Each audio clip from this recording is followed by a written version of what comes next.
Sunu Bank, en partenariat avec Sud FM, vous offre le journal de l'économie. Sunu Bank, avec vous à chaque étape.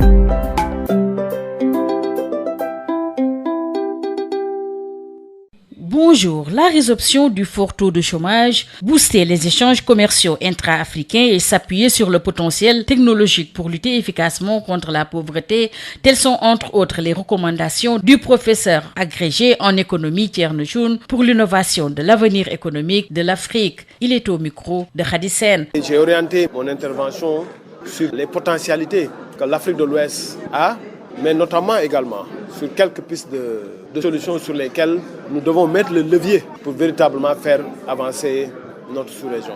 Mais cela suppose de regarder également la réalité en face. L'Afrique aussi traîne des goulots d'étranglement. Nous avons connu l'échec des politiques d'ajustement structurel, l'échec des plans de développement, mais également l'Afrique est minée par une certaine instabilité politique institutionnelle, des coups d'État, mais également beaucoup de guerres et de pandémies. Mais par contre, l'Afrique a des potentialités que nous allons mettre en avant. Premier élément, c'est que l'Afrique est un des points du monde qui draine une dynamique de croissance les plus promoteuses. 6,2% attendu en 2026, comparé aux autres pays. Certains sont à 5, d'autres 4, 3. Premier élément. Deuxième élément, l'Afrique a une population les plus jeunes. 70% de sa population a moins de 30 ans. Rien que pour l'Afrique de l'Ouest, qui est notre laboratoire d'analyse aujourd'hui, c'est 360 millions de jeunes. À l'échelle africaine, c'est 800 millions. Mais ce chiffre reflète quelques difficultés parce que 18 millions de jeunes arrivent sur le marché du travail et que nous créons que 3 millions d'emplois. Ça veut dire qu'il y a un gap qui est en train de se consolider qu'il faut résorber.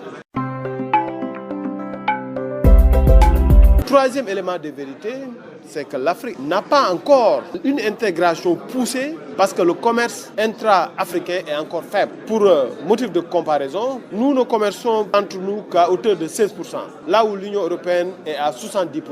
Donc il est plus facile de voir un produit qui quitte Abidjan, aller à Marseille, à Anvers, en Espagne, que de se retrouver à Lomé ou à Dakar. Il faut corriger cela. Quatrième réalité, c'est le potentiel technologique. Parce que l'Afrique, et j'aime à le prendre, l'exemple de Kenya en 2007 avec M-Pesa, qui fait transiter un tiers de son PIB dans les téléphones. Donc le téléphone est devenu une banque. Il faut qu'on utilise ce potentiel pour booster la réduction de la pauvreté. Et le cinquième élément qui est important, c'est qu'en général, l'Afrique est narrée de l'extérieur par les médias occidentaux, par les institutions internationales. Mais il nous faut former une masse critique de journalistes dans l'information économique. Donc c'est tout le propre de ce qui est en train d'être fait dans le cadre de ce forum. Professeur Thierno Choune a tenu ses propos lors du Forum international de la presse économique de l'Afrique de l'Ouest, organisé avec l'appui de la commission de l'UEMOA. Le journal de l'économie, c'est fini. Merci de votre fidélité.